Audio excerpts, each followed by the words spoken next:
It's a joke with quite the punchline. Here's your look at the McFarlane toys. Spawn, the clown.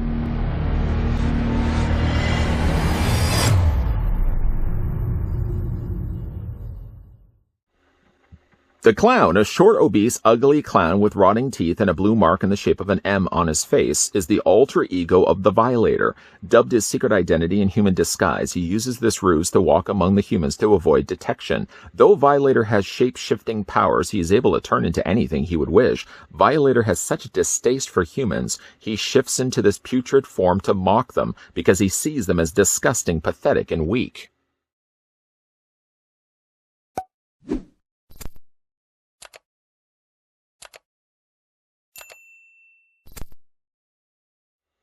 Just before we get a closer look at the clown, the first thing we should do is probably figure out how tall the figure stands. To do that, let's grab my ruler once again. I'm going to put it right to the very top of his head.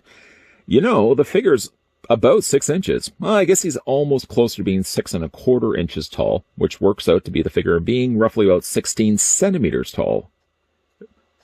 Of course, we're going to have to get some size comparisons going. Let's bring in the mega figure of Violator and put him next to Clown so you can see how much bigger the figure actually stands. Clown only goes to about the wrist section of Violator. Let that sit in just for how much bigger that figure stands. We can also bring in some of the figures we recently looked at as well. Here he is next to Gunslinger Spawn. He goes to about the elbow area on Gunslinger. We can also bring in the Raven Spawn. In this case, because he's just a slight smaller figure, he goes to about his bicep area. But again, Clown, when you're looking at him with the rest of the figures, especially when you're looking and comparing him next to mega figure of Violator, how much smaller Clown actually looks. But don't let the size fool you. He's quite the dangerous looking chap, especially when we look at the accessories that come included with him as well. Maybe we'll just take a slight detour before we look at the figure's accessories to bring in a couple of other clowns from my collection so you can see what he looks like next to those clowns. Here he is next to the classic Clown. Although this Clown, I think it was Clown 4, had the slight variation to his face. This was actually a Halloween-themed variant that has the jack-o'-lantern face, one I like to put out every Halloween, actually. I didn't do it this year, but usually it's something I put out every Halloween.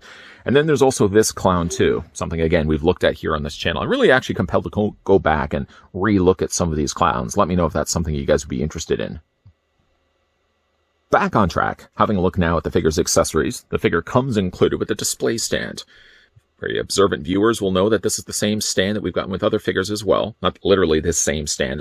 It's the same looking stand. It does have still the Spawn logo down below here. It's done in white. I know I've mentioned in other reviews how much more that I think that would pop if they would have done that in green instead of white. It does have one single peg right there, and that could attach to the bottom of the figure's feet. I would certainly say in a case like this, use the display stand. I know right now you're looking at the figure and you're thinking, oh, I don't know what he's talking about. The figure seems to be standing. Is he standing okay for you? Yeah, I mean, I'm looking at him. He seems to be standing okay. He looks like he's standing fine right now until we add all this extra backpack on his back. Oh, says the viewing audience. Yes, hold on to this stand. Definitely use this when displaying the figure. I'm going to put that to the side for the time being. In the meantime, we'll look at the rest of the figure's accessories. It comes included with a straight blade razor. It's awfully chunky in the handle as well as the blade, but you have to factor in as well the size of Clown's hands. He has pretty large hands. It does have some decent sculpting on it, although it doesn't have any paint whatsoever. It doesn't close either. I mean, it's only molded this way, partially retracted out. And this does fit into his hand, by the way. It does actually fit into his existing hand. You don't really need to change the hands out to do the job. So we just take the razor and just wedge it in between his sausage-like fingers, and you can see he has the straight blade razor in his hand. I mean, while he's holding it like this, if they had only maybe extended it just a little more of an angle, it actually looks like he's holding more of a gun than anything else. Probably would have just brought that up just a little bit, just a little more of an angle. But he does come included with that. The figure also comes included with the knife. The knife really isn't that much different than the straight blade razor. Slightly different handle, but like the blade itself looks not that much different, really. Let's take the one that's right now in his hand. Put the figure back here for a second. Show you the difference between the two. I mean, yeah, there obviously is a difference. One is a knife, one is a razor. Anybody could easily tell me that down below. But it looks like they're almost very similar. Maybe it's just the fact that they're using the same black plastic and painting the blade the same silver color. So it comes included with those. The figure also comes included with a bunch of hands. One is a gripping hand, and then one is, I guess, really more for holding things. Although, again, really, this hand's doing fine the job on its own. And really, this is the same hand for that same side. Well, it's not the same hand, but it's for that same side. So it really didn't necessarily need to come included with this. Then, of course, the figure comes included with this. Now, excess would probably be the word I would use to best describe this. It's excess. He has this giant backpack that's ready for battle as you spin this around. He has rocket firing missiles on the top there. 3 of them, actually. And they don't detach. Anything actually that you're seeing here on the backpack isn't detachable. But it does have posability. I'll give it that. Like the rockets on the top, for example, there's a hinge joint. You can hinge those back and forth this way. And you can also rotate it this way as well. And then he's got these big giant cannons.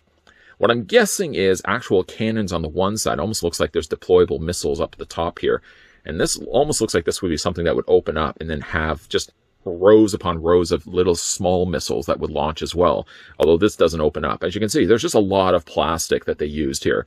Very elaborate looking plastic, I'll give it that. Even looks like it's got little mini guns on the backside that I guess if you wanted to, you could rotate these around. Although, you know, I will say, taking this out of the packaging, I did have some difficulty rotating them. You can see already one of the problems that faces these is when you start rotating them, they're really only supposed to go one way. We'll talk more about the articulation here in a second, but let me just stop myself for a second and get this tabbed back into place. Very large pegs, there we go.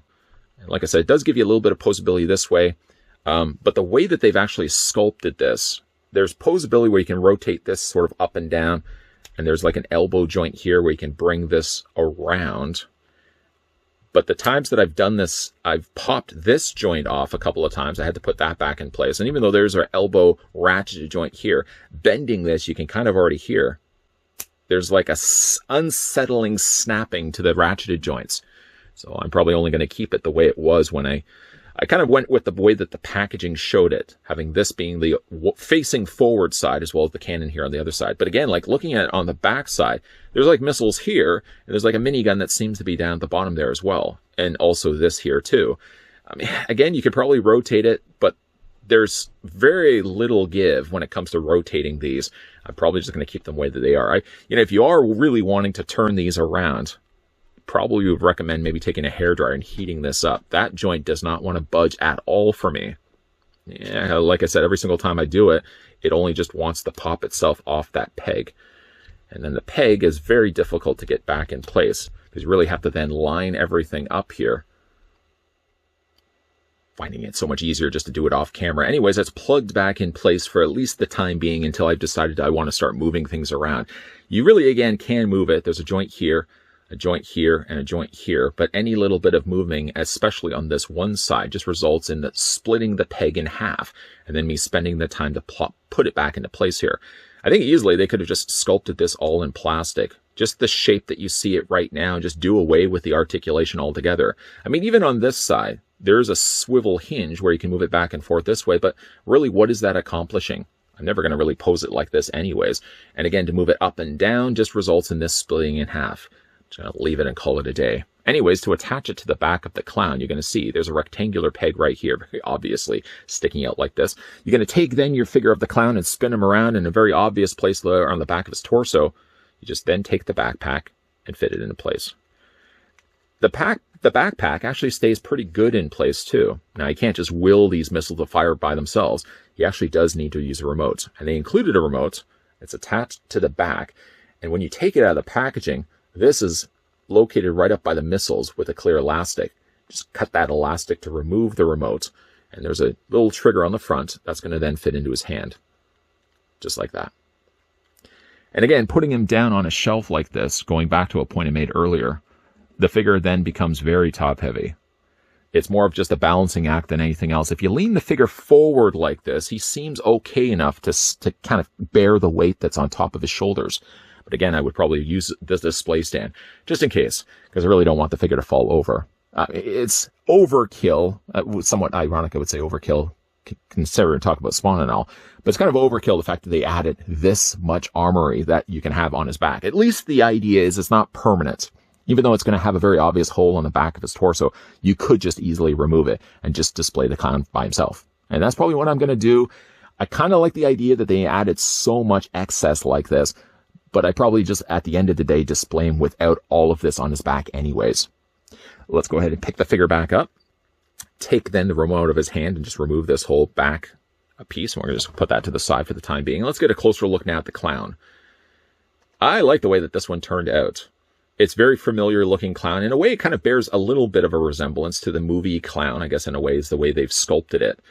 This could have been also an opportunity. I guess they could have gone in there and put it in rooted hair as something that they've done with previous clowns. But who am I kidding? Like, rooted hair really never does look good, and it ends up just being stuck to the side of his face. It never really looks as well as sculpted plastic.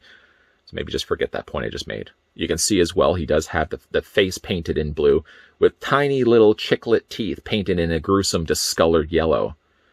The eyes are very hard to see. They're so squinty, but at least they outline the eyes as well as the face paint in black. Boy, does that have a look. That's a great looking head sculpt. They probably could have gone in there easily and added an additional wash just to help bring up some of the finer features on the face, as gruesome as those finer features may be. But I'm still happy with how the head sculpt turned out. Now, he does have bandoliers on both sides, of course, as you can see, carrying around some bullets. I don't even know, I guess he's going to have to load this thing that he's packing on his back. He has some additional bullets, additional ammunition there. It's actually attached on, as you can see, on either sides of his jacket. So the jacket has to, unfortunately, go with the bandolier. You can't just remove it, or it doesn't feel like it's a separate piece. I guess they've also done this as well, that it lifts it from the torso. So when we look at like the figure's articulation, for example, you don't really have to then worry that the bandolier is in the way of things. The belt is also something that seems to be separate, although it's loose on the one side and it seems pretty glued on the other side. They probably have glued it right here to his body. So at least it's a little floppy on the one side, but you're really not going to be able to move it. Spin the figure around to the back so you can see it. Yes, there's again the big entryway there into the back of his torso. It looks like he's also got all these little bullets on the sides. I don't know if they're actually just the casings or just they're full shells, but unfortunately they didn't paint those in. It seems like a bit of a strange place to start housing additional ammunition, just literally attaching it to the back. Is that just in case he runs out and he wants to convince Spawn that he's all out of ammo and he ends up just having a couple more on the back? It's just a strange place to start putting casings or actual shells. Again, like the sculpting of the jacket looks really good. It's kind of a leather look material, and they've done it using like a dark navy blue. On the sides, of course, it's a different type of plastic. It's the more harder plastic that goes with the rest of the arms. So it's not quite the same color.